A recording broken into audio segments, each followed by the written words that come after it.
discussed the jockey change and the apparent change of heart, if you like, from Paul Nicholls in disposing of Daryl Jacob and bringing on Sam Twiston-Davies for big bucks. Well, I'm a real cynic, and when Paul Nicholls was over in Barbados, they put out this statement that, his jockey, Daryl Jacob, was a bit nervous and was a bit frightened of big bucks. I really said, well, now that's PR spin and putting it on it. But in fact, I am told it is absolutely true that Daryl Jacob is a lovely bloke, Daryl Jacob, and his record this year is as good as anyone, as you could imagine. The horse has been given to ride, how well he's ridden them. But he was terrified what would happen to him is what happened to Sam Thomas.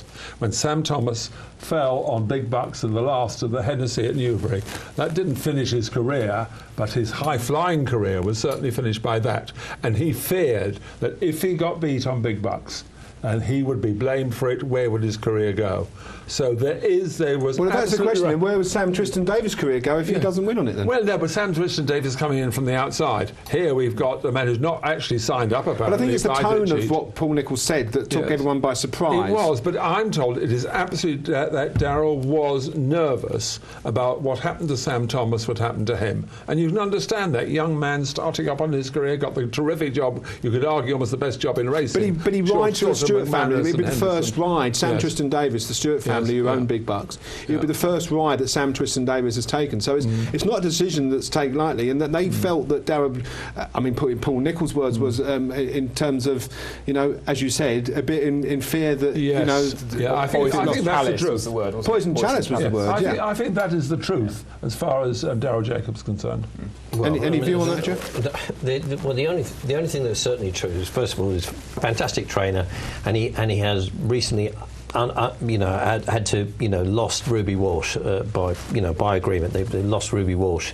I do. The only thing I do that struck me about it was it all seemed a bit odd. If I was a top jockey, if I was Daryl Jacob, and of course I'm not a top jockey, but if I was Daryl Jacob, I'd absolutely love to ride big bucks. I mean, I would surely want to ride big bucks. That would be one of the pinnacles. That would be one of the pinnacles. You do fear. Look what happened to Sam Thomas. No, I understand it, but Sam Twiston-Davies isn't a better jockey than Daryl Jacob in my view. No question about it. Daryl Jacob is a great jocky in his own right. Unfortunately, perhaps more the truth might be, John, that the fact that Daryl Jacob is living a little bit in the if there's any truth in the Daryl Jacob lack of confidence, he's living a little bit in the shadows of a phenomenon like Ruby Walsh. Now that may well be true, but certainly Daryl Jacob in his own right, he should be. If I was Daryl Jacob, I'd want to be riding this horse. But the feeling is that the decision's been made for him, Billy. Well, that's up to. It's a business. It's a business. Yeah, I mean, if, and I don't know the ins and outs, if Daryl has expressed some reservations, it's right that the owners and trainers take that into account and make a decision. The other thing I would just mention is that Daryl's 30, 31, Sam's 22. Sam's available. It's probably right that Paul Nicholls, brings Sam into the yard, gives him a few rides. They've got terrific records. I mean, 5 from 12 is Sam Twiston-Davies for Nicholls already. But the funny thing is, Mick Fitzgerald was talking about this, that when he started out, Richard Dunwoody was sort of taking the really good rides, and you have to accept it. You come in, you're not the number one jockey, not like Ruby Walsh. Automatically, Ruby Walsh got the rise unless he was over in Ireland, whatever it was. He got every plum ride. What do you think the deal with Silverano Conti is then in terms I of... know, but that's another one for Daryl Jacob that he hasn't got.